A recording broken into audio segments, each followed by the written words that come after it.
Well, hello there. I'm the old Growler. Welcome to Meeting Expectations. What we do here is we take a look at a can of beer, a bottle of beer, sometimes a wine or a spirit might drop by. We're all friends in fermentation. We read everything on the label. We take a look at the artwork. We see what they're trying to sell us. We crack it open and see if it meets expectations.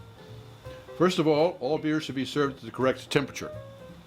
Lagers should be 37 to 47 degrees Fahrenheit, and ales 50 to 55 degrees Fahrenheit. Good folks at ThermoWorks sent me a lollipop thermometer. I use that to test the temperature for all of our beers. If you want to know the correct temperature for your beer, just click on the banner right up there and you'll find out. All right. Also, we always have the same style of glassware for all of our tastings. That way nobody has a leg up when it comes to clarity or aromatics. Also, most people will do a tasting.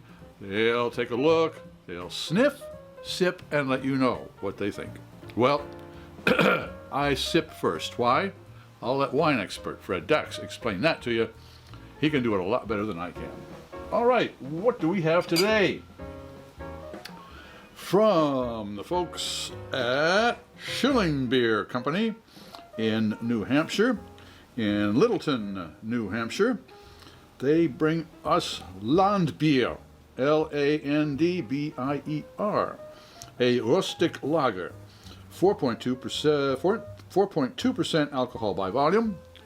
There we take a look at it. Boy, that looks rustic to me. All kinds of green and, and woodsy and Germanic and all kinds of good things. Okay, government warning, I should not operate heavy machinery or be a pregnant woman. No problems. Follow us on Facebook and Instagram. Brewed and bottled by Shilling Beer Company, Littleton, New Hampshire. Look at a rustic lager.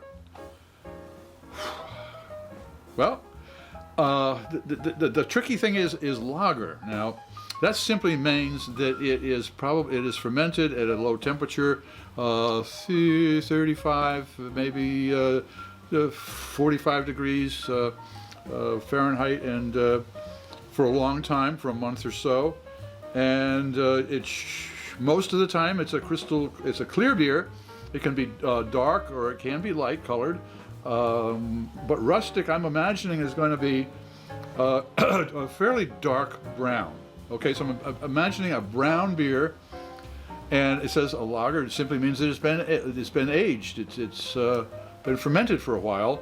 So I have no idea what the hops are, no idea what is in there, what types of grains they use, what any of that is. So, but we're just going to crack this open. And what am I expecting?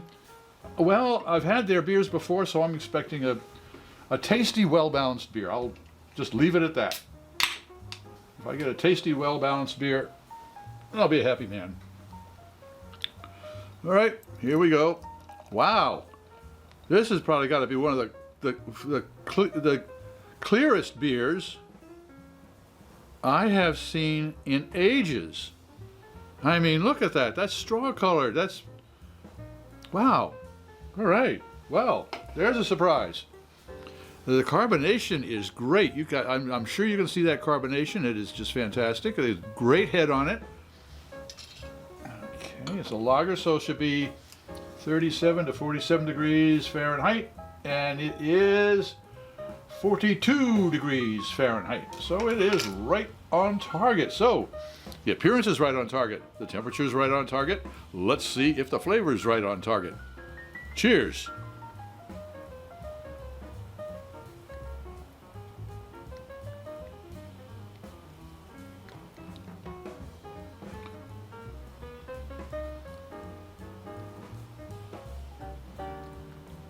Yes, I take 2 sips.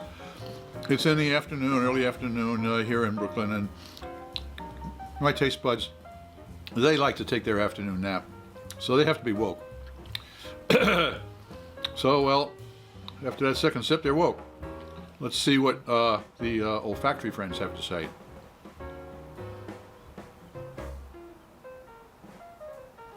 There is a toasty grain aroma there. I'm not getting too much as far as any kind of floral or vegetal or anything else. It's a very crisp aroma on there. But mainly that kind of grainy, the British call it biscuity, we would call it cookie type of aroma. Let's see what the taste buds have to say about that.